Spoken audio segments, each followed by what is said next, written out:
Top quality और consistent performance के लिए सिर्फ सिल्वर पंप। टॉप क्वालिटी और कंसिस्टेंट परफॉर्मेंस के लिए सिर्फ सिल्वर पंप, नाम याद रखना। तुम्ही पुढाऱ्याकडे गेला आणि तहसीलदार साहेब असा माणूस आहे, काही बोला सहनच करून घेणार, पण करायचं तेच करणार। मग त्यांनी सांगितलं की तहसीलदार साहेबांचा असा नियम आहे की कुठल्याही पुढाऱ्याने काम सांगितलं की ते करायचं आणि त्यांच्या हस्तकामार्फत आलं की ते करायचं। मग मी त्यांना विचारलं, थांबा तहसीलदार साहेब 2 मिनिट, विकास भोसले नावाचा बेंबळ्याचा त्यांचा एक एजंट आहे, तर त्या एजंटला मी बोलवून घेतलं।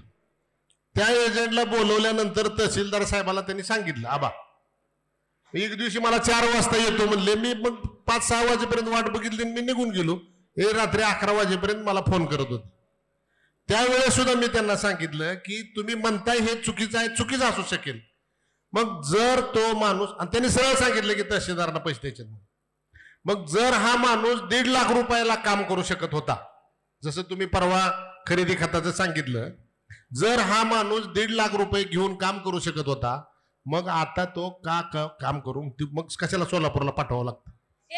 त्यामुळे ह्यांच्या बाबतीमध्ये सुद्धा मी किमान 5 वेळा त्यांना फोन केला, ती पोरग माझ्याकडे रडत यायचं, त्यांची मुलगी 12वीला काहीतरी शाळेत चारीवरनं तिला वळडून जावं लागायचं, पण केवळ पुढारी मग कुठल्याही पक्षाचा असो त्यांनी सांगितलं की हा बाबा काय काम करत नाही। साहेब त्यांचा अधिकार आहे आज तात्पुरता रस्ता खुला करून द्यायचा। ताई 2 मिनिटं उत्तर देऊ द्या यांना, बोला।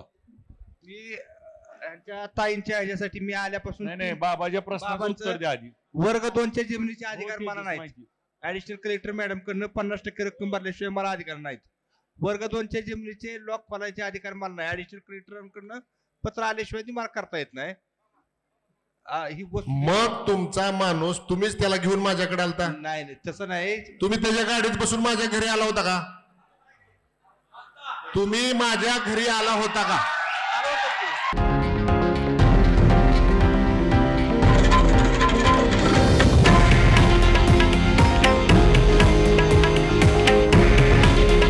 हे आहे देशातील नंबर 1 न्यूज नेटवर्क आणि आपण पाहत आहात TV9 मराठी। काळजी तुमची, हित महाराष्ट्राचं।